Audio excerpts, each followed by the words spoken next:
All right, here we go. It's a brand new episode 85 of the Aji's podcast. Jason Martinez and H. Mays. We say H. Yeah. Did you see there was someone on Twitter? I should actually have his name up here, but he evidently stumbled across somebody talking about our podcast last week with Johnny Marks and made mention that he didn't even know that you and I were doing a podcast. Yet he follows both of us on Twitter. I don't know how that's possible. Yeah, how have you not know? I mean, these videos they sit up there, I rebroadcast them. Right. You got your head buried in your ass or what? I don't know. I mean, I know yours is in a hockey bag, but I mean, this guy, here's his name. Phila 81, Phila 811 actually. He says, generally had no idea that Harry Mays and Jason Mert had a damn podcast. Yeah, you've been missing out, dude. You got 84 episodes to go back on now, including the first episode we ever did with JDB, with John DeBella. Yeah, exactly. He loves their pod. You ask how I am. I'm miserable because it's we got about an extra 3 or 4 inches of snow outside, and I'm going to have to go shovel and clean off the cars. I hate doing that. And that means that for the next, 3 or 4 days, it's going to be below freezing. Yeah. So this won't melt. Yeah. It's not going to melt until middle of next week when we get back up into the 40s and I think low 50s, believe it or not, is coming. But right now, this stinks. And I'm actually going to miss parts and maybe all of the NFL action tomorrow because there's a party that I have to attend, my wife's work party. Starts at like 6 o'clock, I think, downtown. So the first game starts at 4:30. So I'm going to have to leave, in the first quarter of that game. Yeah. And then it'll extend way beyond 8 o'clock. So I'm going to miss at least the first half probably of the Niners game. So won't there be a TV on where you're at though, Harry? No, I don't know. I don't know that they're going to have TVs on in this place because then what will happen is all the guys like me will be standing in front of the TV, hopefully near the bar, just drinking and not paying attention to anybody else. Yeah. And I don't think they want that. And because of what you've done for a living, you'll be like, what do you think? Well, yeah. Institutional inside knowledge. That's the other thing. Yeah.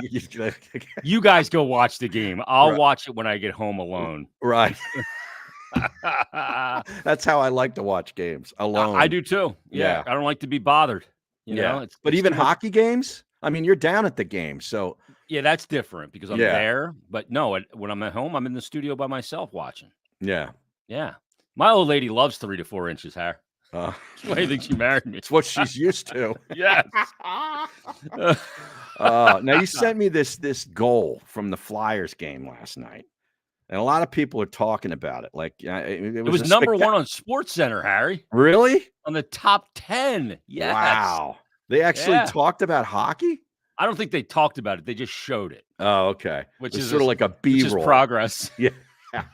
But it was a spectacular goal. Is this the one where he does like the 360? Yeah. And let me bring up the one where Jim Jackson made the call because I thought JJ had a great call on it because he picked it up right from coming from zone exit, Harry. Oh, okay. It was. So let me grab this. Let's put it up for the people. Where is it at? I see all the one. You sent this to me. I bet you sent this to 100 people today. That's the that's the one from the Flyers thing without the play-by-play call. Oh, okay. I want to get the one with the play-by-play call to give JJ a little love. I sent him a note today just saying, that was a great call of that goal because he picks it up on the way out of the zone. Let me get it here from Spit. Look at you, Mr. Company Man.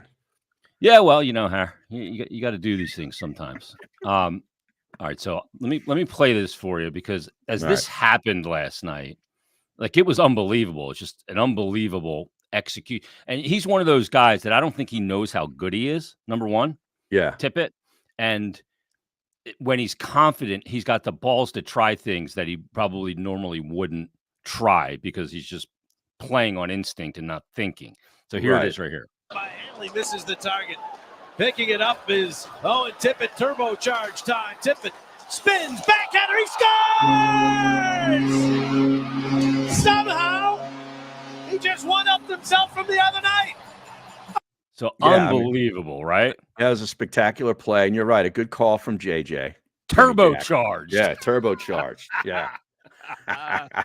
I've said this before. I would love to know what it feels like to put on a pair of CCM skates and skate like he does, because he just flies. Uh-huh. What that must feel like. But unbelievable goal by Tippett last night, and just insane. The reaction of the crowd there too was awesome. Yeah, and they whipped that team. Dallas is good. Yeah, they beat the brakes off them last night. They were out shooting them 23-1 with 14 minutes to go in the second.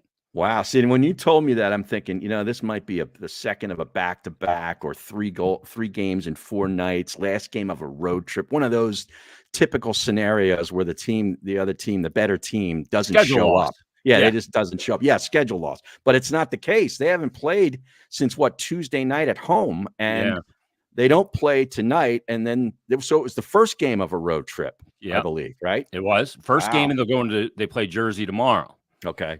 So yeah, Harry, the great, not Harry, the great Harry Donahue checking in and says that goal was equivalent of a Harry Mays hole-in-one, an all-timer. Yeah. Well, I only have one of those, so we hope Mr. Tippett gets more spectacular goals. I used to love listening to Harry Donahue on my way into WIP when I was going to Bala or even the Fanatic every day, and get the traffic and transit on the tube. The KYW? Yeah. Absolutely. I was with Harry last night. Is that right? At Lulu Country Club. We were recording some inside golf teed off episodes in front of a live audience. It was a raucous environment. Wow. Harry is one of the legends of Philadelphia broadcasting, and I spent many a time listening. No doubt. To Harry Donahue, one of the greats. And of course, I did the Temple games with him too for a couple of years. The football games. Yeah. A lot of fun. Harry Donahue in the booth. Let's go down to the sideline and Harry Mays. Dueling Harrys. Yes.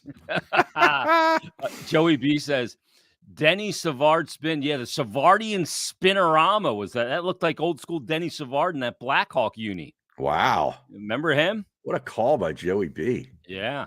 Jeez. Fantastic goal. What next? A Stan Mikita reference? Wow, that would be great. Or a Tony Esposito reference. Oh, Harry. yeah. Yeah. What a goal. They're the Flyers right now have won 6 straight. They've got power play goals in 6 straight games. They're a fucking wagon right now, Harry. Wow. Yeah. Yeah, it figures that the fact that they're a wagon, our guy Colin Thompson is actually listening live to the broadcast. He is like the biggest Flyers fan on the face of the earth. Yeah, he really is. Professional football player, all this great athlete. He loves hockey. Yeah. At one point, I suggested the Flyers should sign Colin and put him on the power play net front, in the bumper, Harry, as you like to call it. No, Colin was texting me earlier, and he's dead right. He says that they got to sign Tippett, and they do, and the price is only going up. My buddy Raider Frank, I always text him a heads up when we're going to do the pod. So I texted him at 12:40. I go, geez, pod at 1 p.m. today. He goes, thanks for the heads up. Tell Har it's a hockey only show. Oh. He's got to be on board with that. Oh, jeez. Look, Raider Frank. It's January. Let's just calm down. Okay. That's why I tell these Sixer fans when they beat the Denver Nuggets the other night. It was Jokic against Embiid, and everybody's getting excited. I'm like, that's a great win. It's a Tuesday night in January. Everybody just calm down. Okay. Just calm down. Colin said I'd be dropping the mitts. Yeah. Imagine cross-checking him in the back. No, I'm not. I'm stupid, but I'm not dumb. Just unbelievable. Like that place right now. Like we saw it with the Sixers, where the Wells Fargo Center kind of became the place to be, right? Yeah. It was the place to be. It's becoming that for the Flyers again, too. It is? Harry, there's a vibe in the building again. It's alive. Wow. Flyers fans are being healed from 4 years of misery. Well, now, do you think they're being sort of set up to be let down? Well, it's funny that you say that because Flyers Daily goes on YouTube now, so people can comment there, and there's video of me doing the podcast. Why? I don't know, but there is. And some guy goes, this team is really fun again, and they're winning and they're playing hard. Is this when they start losing? I'm enjoying it. Now they'll start losing. That's a great response. Yeah. So we're not even at the All-Star break yet. No, that's coming up in about a week and a half. Yeah. So When's the yeah, trade deadline? in March, we're still about 45, 48 days Oh, from the okay. trade deadline. Yeah, Okay. I And you think it's don't really anticipate them doing much, right? not adding. Yeah. Got to subtract because you got Drysdale, and now you have too many blue liners. So got to subtract somebody. Probably Sean Walker. Maybe you can parlay that into a first-round pick. Now here we go, Justin. January is prime hockey season, Harry. Come on, Bo. You don't want to take a trip to the Peg. They were just there. I'm living in the Peg right now. What are you talking about, Justin? We are living in Winnipeg, right here in Wayne. Trust me, you are not living in Winnipeg. So they were there last Saturday night. And they beat Winnipeg, who's the best team in the league, by the way. They beat them 2-0, and the Flyers were on a back-to-back. Winnipeg was not on a back-to-back. Now, was the goalie? What did they use? Different goalies from night to night, or was it the same? It was Ersson played the backup, and got his third goose egg of the year. Oh, he played last night too. So they're kind of alternating right now because they're both playing really well. But so I had to tape torts for Hockey and Hounds on Sunday when they flew from the Peg to St. Louis, and it was subarctic in the Peg, and we got done taping the Hockey and Hounds interview, and I'm talking to Torts like on StreamYard, not recording, and he's like, I am never going back to Winnipeg. He said it was so cold. He goes, the next time we go, I'm getting suspended. Oh, wow.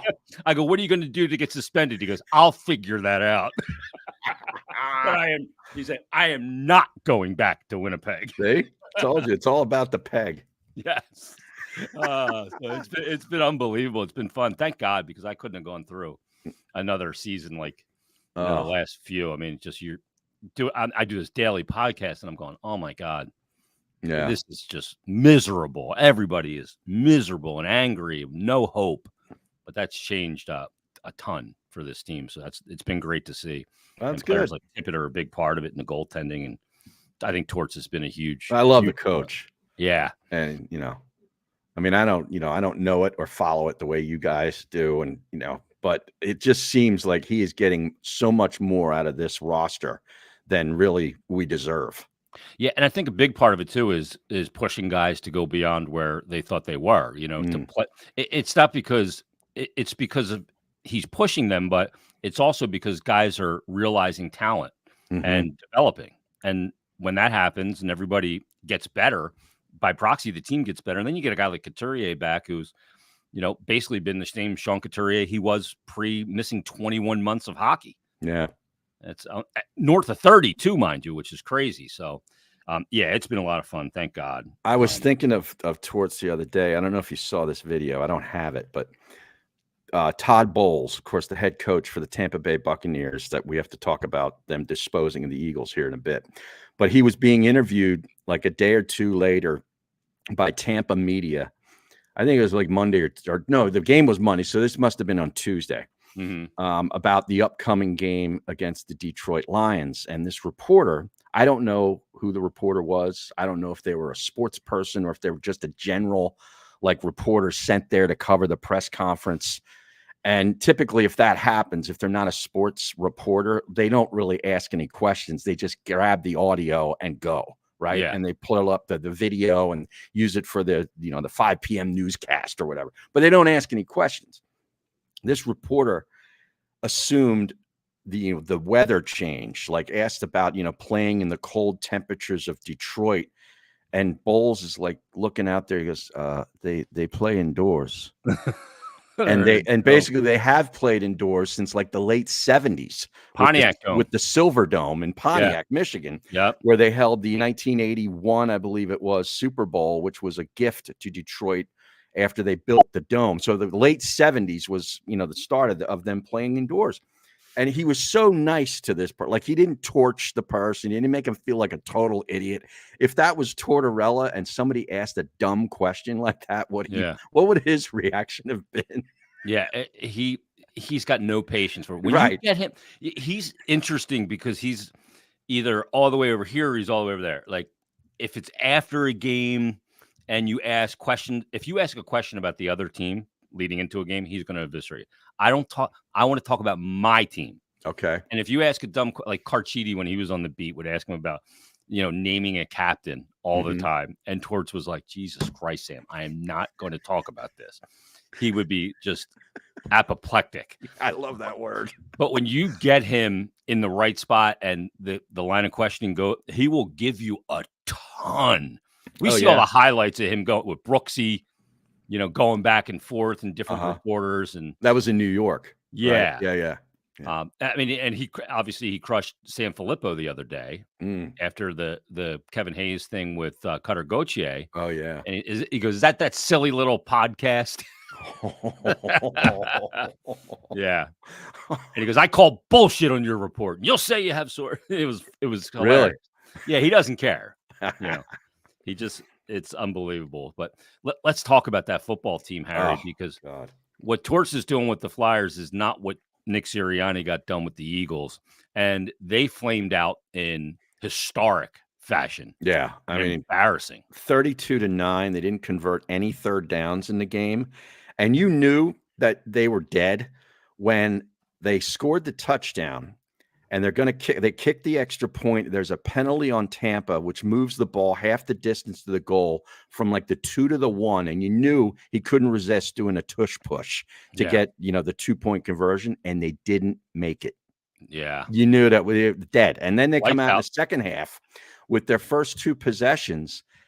If it weren't for a Tampa Bay pass interference penalty, they were 3 and outs. Oh my God. I mean, think about we talk about halftime adjustments and all this thing. And, here you go. You're getting the ball second half. The game's like, 17-9, 16-9 or something. We're in the game. Okay. And their first possession is a 3 and out. Second possession, pass interference, which gave them life on a third down. And they were off the field 2-3 plays later. And they were dead. They had nothing. Yeah, that is, I mean, I know Lurie was meeting with Sirianni today, and when Doug was fired, he wasn't fired immediately. Correct. He was fired after his meeting with the owner because the owner was not satisfied. Right. With they had talked about adjusting the staff. Yeah, the coordinator. And Doug pushed back on that apparently, and Lurie didn't like that. And a day or two later, he's fired. Yeah, he was. I mean, this is a guy that won the first Super Bowl for the franchise. Yeah. Right. I mean, in incredible fashion without a starting quarterback and everything that went with it, the underdog thing. Yeah, total mess at the number 1 position on the team too, Yeah. Which didn't do Doug any favors, but yeah. And how many years removed from the Super Bowl was that? 1 or 2 seasons? 2 seasons. 2 seasons. Yeah. So, remember the next year, Harry, didn't they have the missed catch against the Saints that could have got them to an NFC championship? I don't remember. It was Alshon Jeffrey didn't catch that one ball. Oh yeah.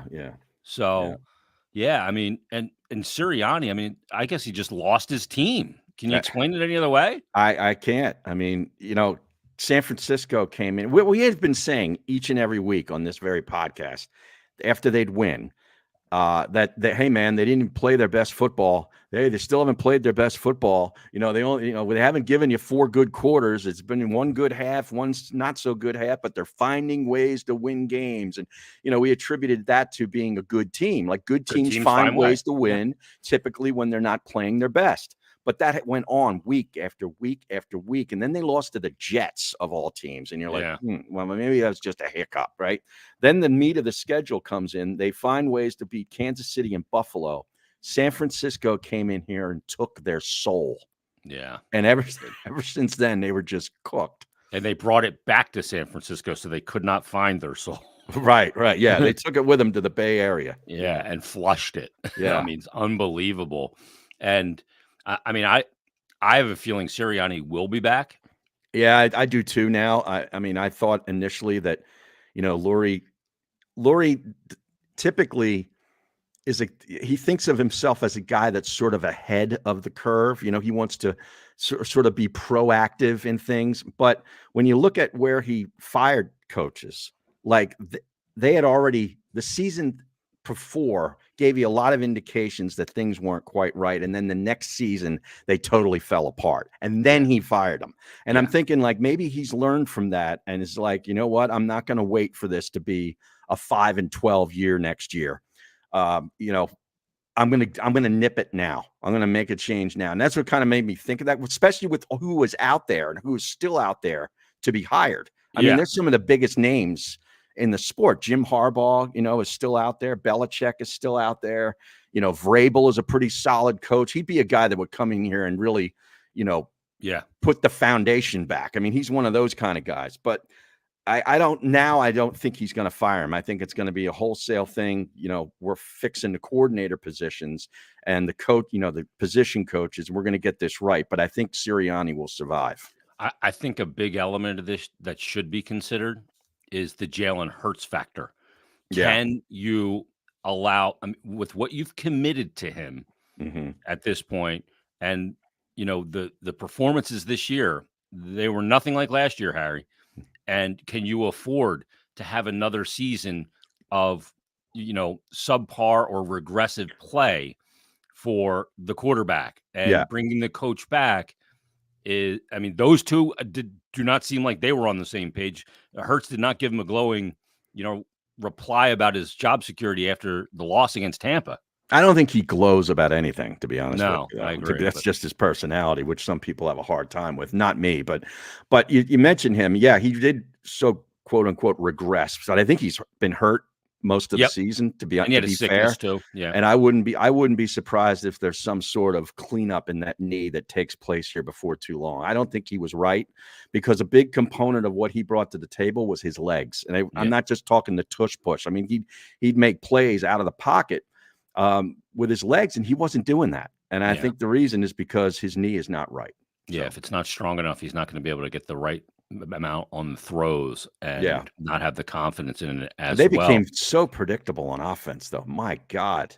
That's the biggest problem.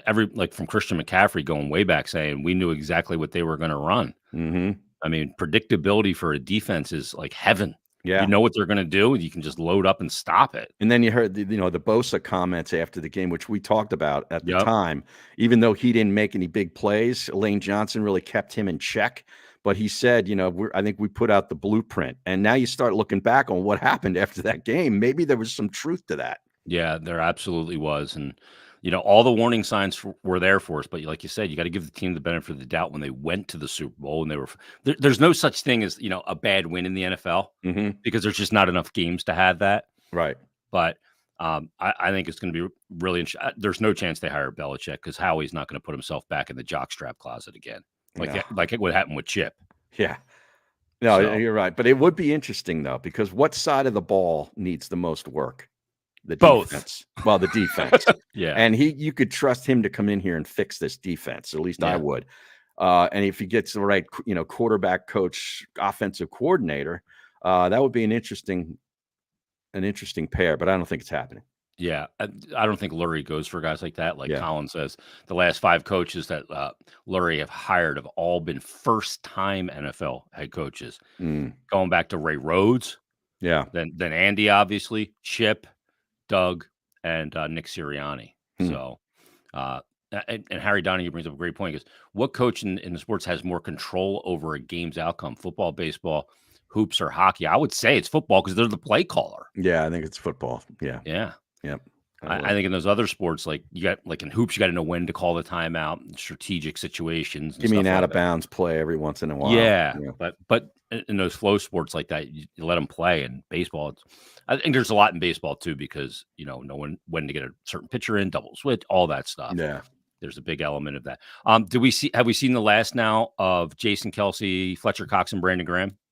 I think Jason Kelce. I think the other two are signed for next season.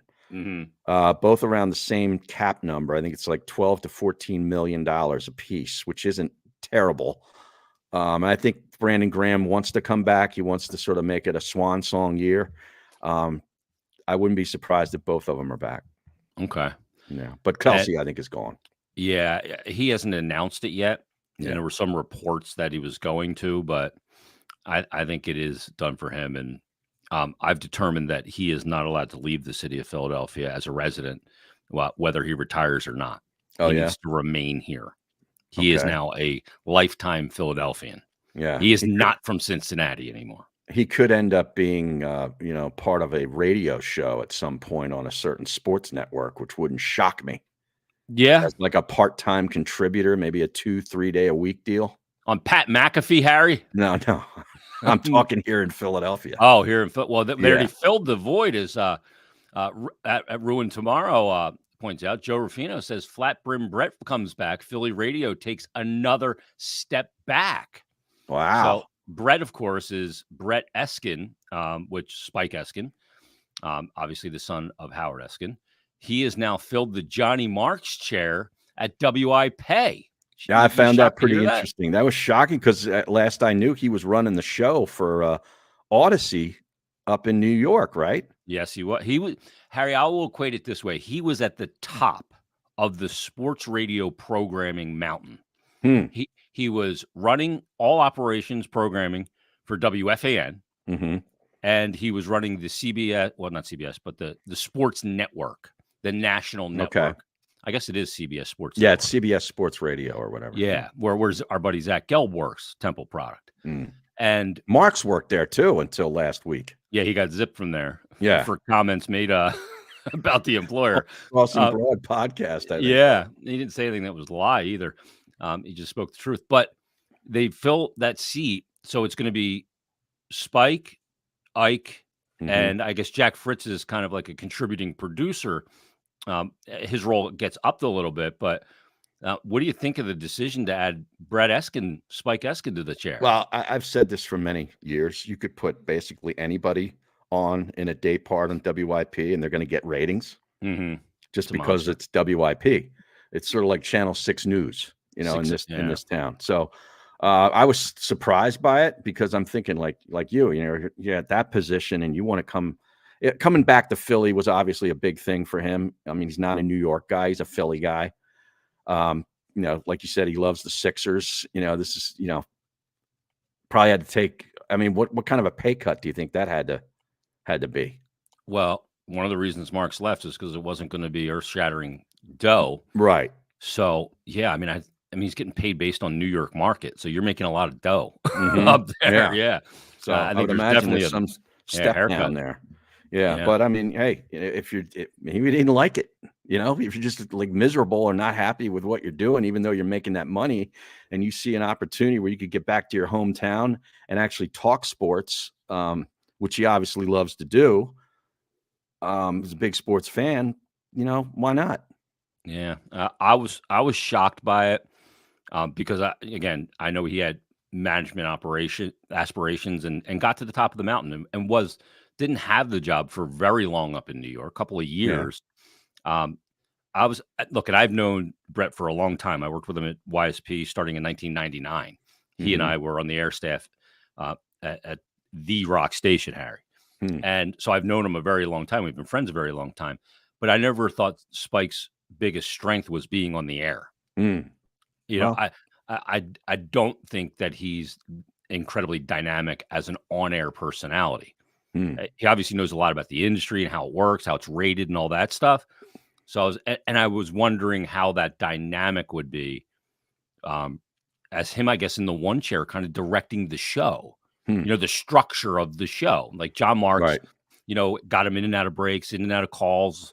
He has to have the timing of the show and the rhythm of it in mind. And I don't know that. Oh, so you don't think that's going to be Fritz's role where he just sort of sets them up and then let those two guys? Maybe, but I mean, Fritz is also pretty young in the industry. I think he needs more experience in that, but I don't know. But to your point, they're going to get ratings of course.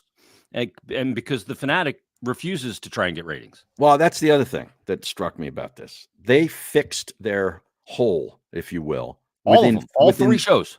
But they did it within 30 days for this one. Okay. Yeah. This was basically done. Okay. And just waiting to announce it maybe at the right time, whatever it is. When you look at the other place, they're still with holes and lost. When did Gargano get whacked? In October? Yeah, I think it was. I mean, think about that. We're almost like 3 months. Beginning of October it was. Yeah. Just a couple weeks into the Eagles season. Yeah. And nothing's happening. No, and Andrew's still doing the show, but is it the Andrew Salchuna show? And maybe it ends up being his show. I don't know, but yeah, I mean, are they a finished product? Shit, or get off the pot. I mean, do something here. And I mean, in the station's getting bludgeoned. It's like you look at it and you go, WIP had to turn over the morning show that was there for 30 plus years. Yep. Morning Right. midday show was overturned And midday, because yep. the midday show went to the morning show, so they had to Bingo. fill that hole. Boom, they do it. With And Hugh and now Gilio. Mark's leaving, created another hole, and they fixed that within 3-4 weeks. Yeah, it's telling. Yeah. And it makes you go, okay, I don't wonder why one station's beating the other at this point. I was shocked by the hire. I'm stunned by it. And well, best of luck to Spike. And I guess good to have him back. And I know he does the Rights to Ricky Sanchez podcast, which is a monster. He created some, with the processors and all that thing. And so they have a huge audience. So very stunning to see that for sure. So what else do you want to get to here on this episode? Do we have a ton to get to today, really? I got something for you. Oh, geez. So yeah, it wasn't geez, and I was saying it. Oh, you were in the hospital this week. That's what I wasn't, but but you were there. Yeah, I was riding co-pilot. I was riding shotgun, Harry. So I guess it was Monday evening at or maybe it was even Sunday. I can't remember. I'm dizzy. Well, Monday evening was the Eagles game. Okay, so yeah, so then it was Monday evening. My son comes to me and goes, "Dad, my stomach really hurts. Like I'm having stabbing pain." So I'm like, all right, well, just, I showed him some stretches to do, if he's got a gas bubble in there or whatever. And he went to bed and slept. You got a gas bubble stretch? Yeah. It's like yoga type things. Do you care to demonstrate for the people? I'm interested in this. Nah, I don't have my yoga pants on there. And nobody needs to see that. You got yoga pants? No. Oh. Thank goodness. But so he goes to sleep and he wakes up on Tuesday and he's just getting sick all day. Can't stop. I mean, every throwing minutes. up all the time, or and just awful, not cramps, but a stabbing pain, just to the right of his belly button. So I take him to to his pediatrician around 2:00 in the afternoon. Yeah, and they gave him a flu test there, and they just kind of checked them out, and they're like, you can just wait a little bit, and if it gets worse, you should go to the ER. So he kind of started feeling better. Ange texted me and was like, I think he's feeling better. He slept for 2.5 hours and didn't get sick. And then he woke up and started going again. And he was in excruciating pain. He's not one to fake it. He's not that kind of kid. He's a hockey player. Yeah. And he couldn't stand up straight. So at 11 o'clock at night, I took him to the ER. Fun. And we get there and they're like, it's going to end up being we're about 6 hours out from seeing a doctor at this point. And so he's like, I don't want to stay. So I went out in the waiting room. I'm like, look, I'm not making this decision for you. You're 17. You're old enough to advocate for yourself and make the decision on what you think. I don't know what you're feeling. Right. In your stomach. I don't know. So we sat there for 15 minutes and he's puking in the fucking waiting room into a bag. Oh, the big. Yeah. So eventually he's like, I'm going to stay. So he stays. They give him blood work. They do the CAT scan, the dog scan, all that stuff. They think it's his appendix, and scan comes back totally clear. All the organs, every gallbladder, all that shit's working great. And so it wasn't an appendicitis. It was not. And he was so relieved because he thought he was going to have it would have been emergency surgery. He'd done it right away. Yeah, it's in and out. Boom, boom. Yeah, it's laparoscopic. But him. He's thinking. Everything they did when they were putting is it going to hurt? They're like, we're going to give you some anti-nausea medicine right now. He's like, is it going to hurt? And it's literally just putting something in the IV. He's never gone through it. So we're there all night. And finally, after his second bag of IV and his second shot of morphine, he started getting that completely give to a 17-year-old. Wow. And the Did color Dad get came any? Back. No, I was Dad was requesting me like some a keg. morphine. Can I get an IV, please? And he started obviously making huge steps to feeling better. He was obviously dehydrated, and they gave him a shot of Toradol. Oh yeah.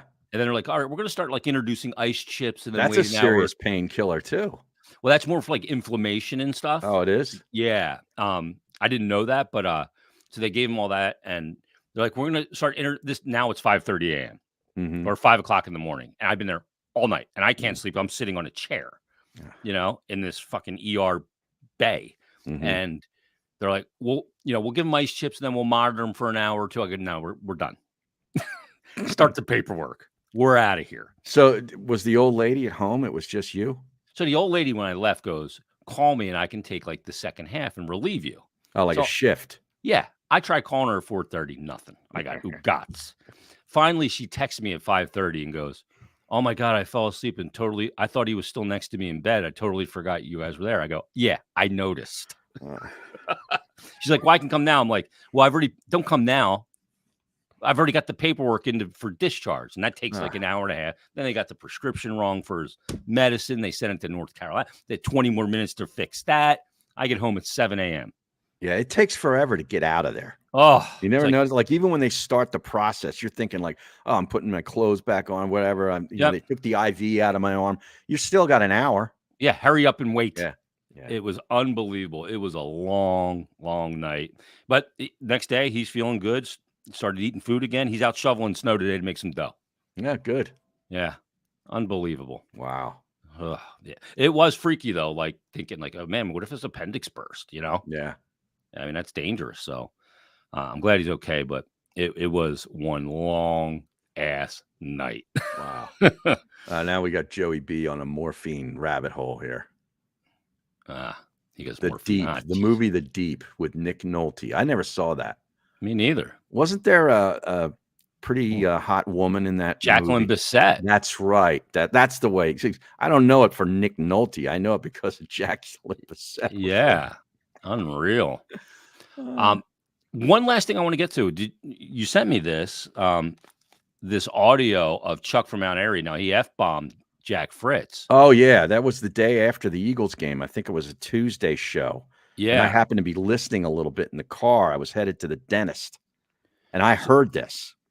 So apparently, the next day, Kyle Pagan and the guys over at Crossing Broadcast, got Chuck on their show to talk about it. Right. And I want to play this. Yeah, and we'll talk about it. So here was Chuck from Mount Airy explaining the situation on Crossing Broadcast. I want everybody to listen. You know, Jack kept cutting me off because I guess he didn't know how to shut up and let Chuck from Mount Airy speak. I guess he forgot how the ratings shot sky high in WIP. Not to toot my own horn, but it's some great callers that call that station that make their job a hell of a lot easier. Believe that. They have been good to you. Do you feel in hindsight like you should have told Jack to shut the fuck up? They'd be good to me, but I'll also be good to them. Let's not get this misconstrued. Johnny Marks and Ike Reese show was successful, and it wasn't successful because of Johnny Marks and Ike Reese. Just because they're part of it. It was successful because of the people that actually call up there and make that show what it is. Oh, wow. So you think the callers are why they're dominating 97.5 right now? Ain't no doubt about it. Listen, I think the callers are a very integral part into what they do. Trying to make it seem like Chuck from Mount Airy wasn't a big part of what the show is. Or OG Wade wasn't a big part of what the show is. Or Yoshi wasn't a big part of what the show is. Or Mad Mike wasn't a big part of what the show is. I've heard enough. Wow. Yeah, I mean, I can't even make it through a minute and a half of him talking about it.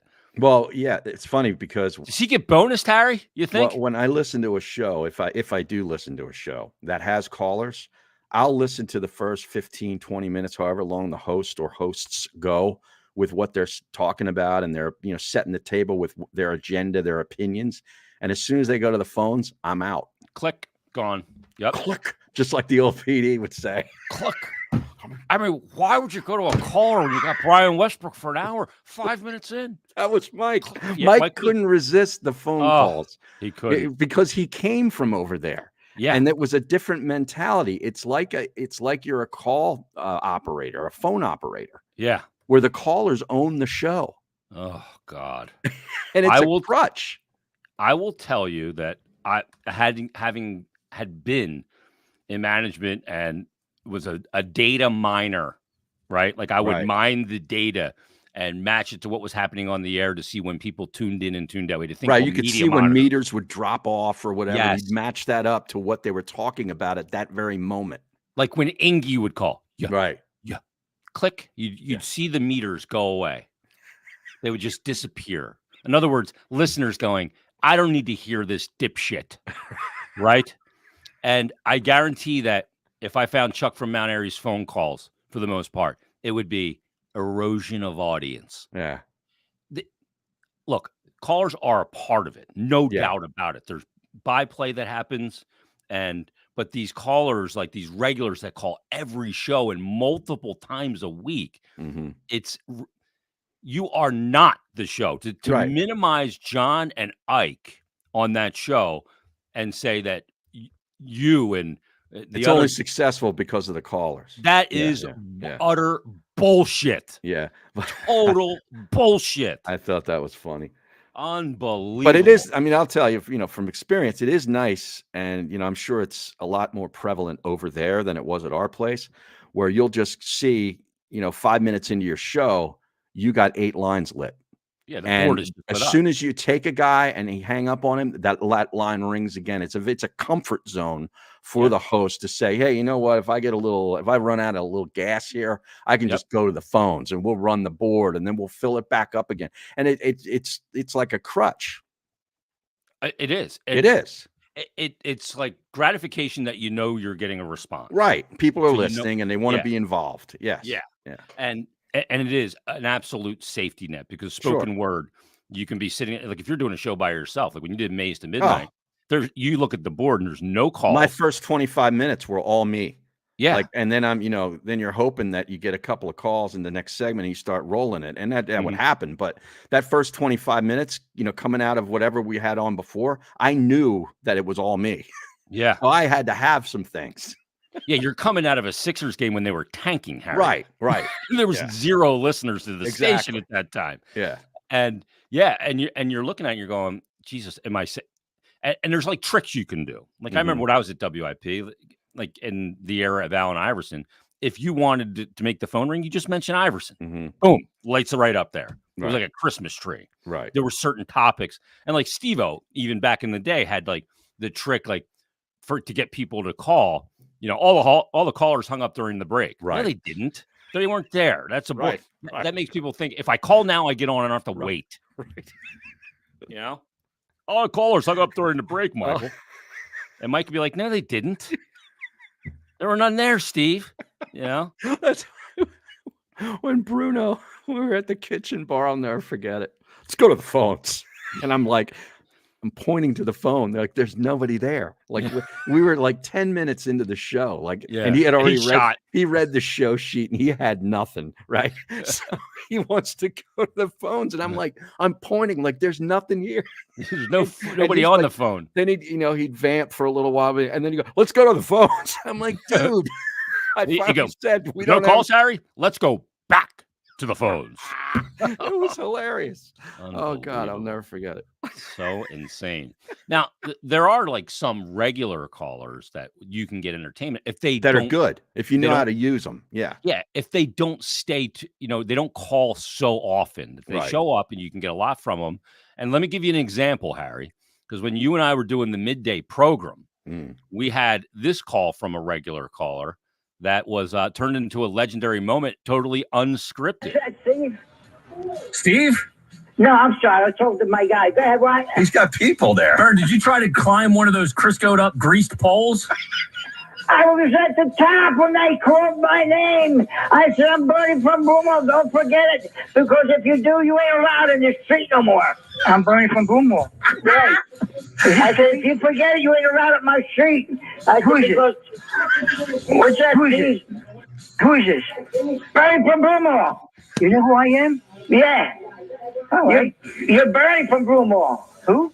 You're Bernie? Huh? Are you Bernie? I know, but you get on the phone because I hardly hear you anymore. People call me, when are you going to get on the phone? I says, every time they push my button, I'm on. I said, I love it, but I don't get enough of it. Are you still here? Yeah, I'm here. What? I'm still here. So, buddy. Huh? All right, Bernie. Thanks for checking in, man. It was an epic call. Hey, Bern. Listen. I listen every day. I can't get to. All right. You get the idea. I'm dying. Yeah. I know. That's good. Oh my God. You and I were sitting there. We're just like, holy cow. He is talking to himself. Unbelievable. What? You still there? Yeah, I'm still here. And then he says, he used to always say that. Rest in peace to Birdie. Oh my goodness. So funny. But oh man. All right, let's put a bow on it right there. Joe All Rafito right. goes 100 times and it still kills. That is one of the fun. I got a text from DeCamera last week asking me to send him the Chinese call that I made as him. Oh yeah, Yeah. He wants to use that on his show. I don't know if he wants to use it. He can. I don't care. But You don't care? no, he could use it. Yeah. Yeah, I think a whole new audience needs to hear that fine phone call of me. to Yeah, but you Chinese. aren't going to get any credit for it. He'll give me credit. No, you won't. You don't think? Kidding You don't me? think? You don't think the Deke He's is the going to kind be of like guy- one of the. He's going to be like one of those rappers back in the day that would sample songs and not give credit before they'd get, they'd get in trouble. This is not me, but a very important distinction is someone impersonating me. We'll rock your calls. Oh God. The Deke. All right, that's episode 85 of the Odd G's podcast. We'll be back next week. Who knows what the hell we'll be talking about then? But everybody, enjoy the snow, enjoy the weekend. We'll talk to you next week on the Odd G's podcast. Cheers.